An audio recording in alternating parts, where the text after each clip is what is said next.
खंड 1 विधानसभा क्षेत्र मनोहर थाना में कुल 412 आंगनबाड़ी केंद्र स्वीकृत एवं संचालित हैं तथा उक्त केंद्रों पर कुल 801 मानदेय कार्मिक कार्यरत हैं, जिनमें से 409 आंगनबाड़ी कार्यकर्ता एवं 392 सहायिकाएं हैं।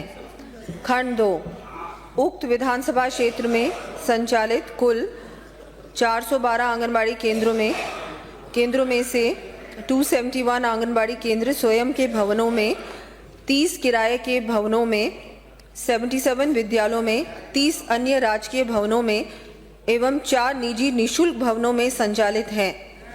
खंड 3 उक्त विधानसभा क्षेत्र में संचालित आंगनबाड़ी केंद्रों में से 165 के भवन जर्जर हैं। वर्तमान में उक्त आंगनबाड़ी केंद्रों को अन्यत्र सुरक्षित स्थानों पर स्थानांतरित कर संचालित किया जा रहा है।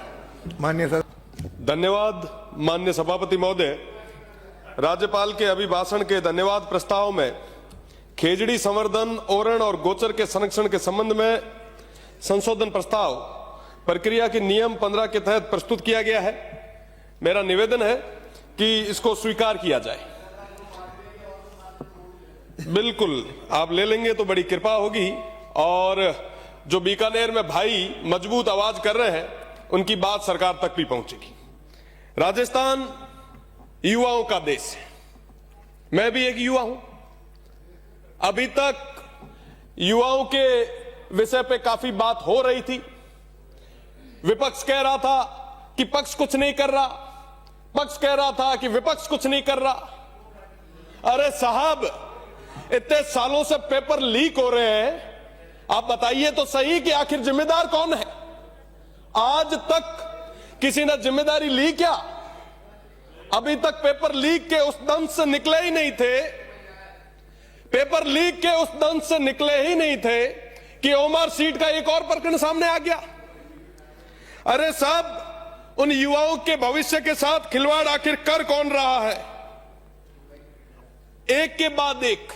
साहब, हम हमेशा देखते हैं, जब भी कोई परीक्षा होती है, बहनों के मंगलसूत्र उतार दिए जाते हैं, उनकी चोटियां काटी जाती है, मेरे सिख सरदार भाइयों की पग उतारी जाती है।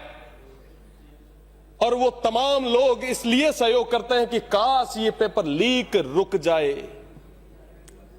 पर साहब, जब बाढ़ ही खेत को खाएगी तो बचाएगा कौन?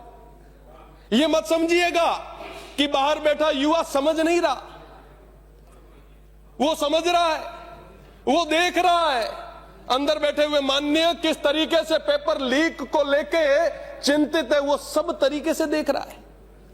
मैं तो एक ही बात कहूंगा, माननीय चंद्रशेखर जी ने कहा था, जिन हाथों में शक्ति भरी है राज तिलक देने की, उन हाथों में ही ताकत भरी है सर उतार लेने की।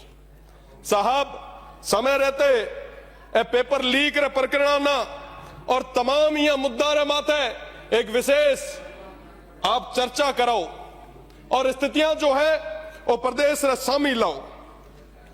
ए तो बात हुई रही हायर एजुकेशन री। अब मैं आता हूं हमारे स्कूलों की।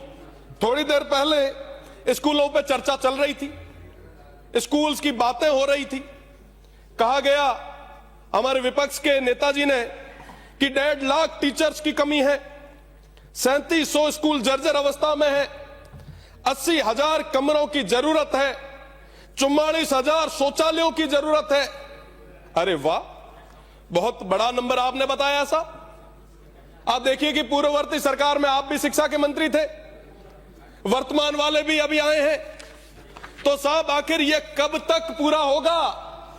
क्या आत्मनिर्भर भारत 2047 में इस तरीके से बनेगा? आज एक प्रतिष्ठित अखबार में एक खबर छपी। अफसरों को हाई कोर्ट ने कहा कि शर्म आनी चाहिए, छात्राएं पानी नहीं पीती क्योंकि स्कूलों में टॉयलेट नहीं है। हम आजादी का अमृतकाल मना रहे हैं और दूसरी तरफ हमारे स्कूलों के हाल क्या है? मैं दावे के साथ कह सकता हूं, यहां पे बैठे तमाम जितने भी माननीय सदस्य हैं, वो सरकारी विद्यालयों से पढ़ के निकले हैं। पर आज के समय में उन सरकारी स्कूलों के हाल क्या है हमें समझने की जरूरत है। कहीं स्कूलें गिर रही है, कहीं मासूम बच्चे इस सिस्टम की भेंट चढ़ रहे हैं और हम सब मुख्य दर्शक होकर बैठ रहे हैं। बाबा साहेब ने कहा था शिक्षा वो शेरनी का दूध है जो जितना पिएगा उतना दहाड़ेगा। पर आज क्या हो रहा है? क्या इस तरीके से हम तक्षशिला बनाएंगे? इस तरीके से हम नालंदा बनाएंगे? क्या इस तरीके से हम विश्व गुरु बनेंगे जहां एक 12वीं की स्कूल में एक एक अध्यापक के भरोसे छोड़ रखा है? आज इस तरीके की स्थितियां बन गई है। हम गौरवमय अतीत की बात करते हैं, हम खुशहाल भविष्य की बात करते हैं, पर इन आने वाली पीढ़ी की बात कौन करेगा मान्य? इनकी बात करने की जरूरत है। मेरा निवेदन है, पक्ष और विपक्ष से हर जगह एक चर्चा चलती है कि यहां पे सदन में बैठ के पक्ष और विपक्ष हमेशा ये प्रयास करते हैं कि सरकारी सिस्टम को कैसे कमजोर किया जाए ताकि कोई वंचित, पीड़ित, शोषित आगे उठ के ना आ पाए, कोई इस सदन का हिस्सा ना बन पाए।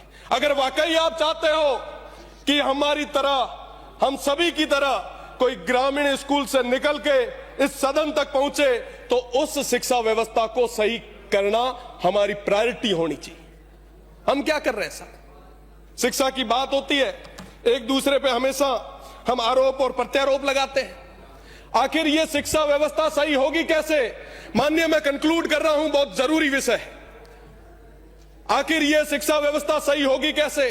शिक्षा व्यवस्था तब सही होगी जब हम एक कानून लाएंगे। हम इस चीज की अनिवार्यता करेंगे कि चाहे पंच हो, चाहे सरपंच हो, चाहे प्रधान हो, चाहे प्रमुख हो, चाहे विधायक हो, चाहे सांसद हो, सभी के बेटे उस सरकारी स्कूल में पढ़ेंगे। इस चीज का कानून लाएंगे, तब जाके ये शिक्षण व्यवस्था जो है ये पूरे तरीके से सही हो पाएगी। क्या बात करेंगे? मैं तो यहां खड़ा रह के माननीय मुख्यमंत्री जी से कहना चाहूंगा कि आप ऐसा नियम लाए, हम आपका सहयोग करेंगे और मिलके। और आप देखें, अगर ऐसा कानून राजस्थान में आता है कि साथ ही साथ अधिकारियों के भी जो पुत्र हैं वो सरकारी स्कूल में पढ़ेंगे, तो निश्चित रूप से ये जो शिक्षण व्यवस्था है ये सही होगी। आज के समय में आप देखेंगे कि कोई भी सक्षम व्यक्ति सरकारी स्कूल की तरफ नहीं जाता, कोई ध्यान नहीं देता, ना हम देते हैं ना सरकारी सिस्टम देता है। आम आदमी, गरीब व्यक्ति, वंचित व्यक्ति का जो पुत्र है वो वहां पढ़ता है। पर क्या साहब हमें उसकी चिंता है? इस तरीके से अगर चलता गया तो क्या हम विश्व गुरु बन पाएंगे? मेरा तो यही निवेदन है कि हम सब मिलके काम करें। मैं बात पूरी करने से पहले हुक्मरानों ने फरमाया है, एक चीज है, लाइनें हैं, ये जरूरी है, ये प्रदेश की जनता सुनना भी चाहती है। हुक्मरानों ने फरमाया है कि नारों से बदलता है जमाना, सियासतदार कहते हैं सियासतें बदले तो बदलता है जमाना, लेकिन मिजाज है जहां बदलने की इतना कुछ काफी नहीं होता, बदलने वाला खुद बदले तो बदलता है जमाना। मुझे लगता है कि ऐसे कानून की जरूरत है। हम सब मिलके, पक्ष और विपक्ष मिलके इस प्रदेश के लिए ऐसा कानून लाए और हमारे यहाँ की शिक्षण व्यवस्था को, युवाओं के भविष्य को, इनकी नींव को मजबूत करें। मैं बहुत बहुत धन्यवाद देना चाहूंगा।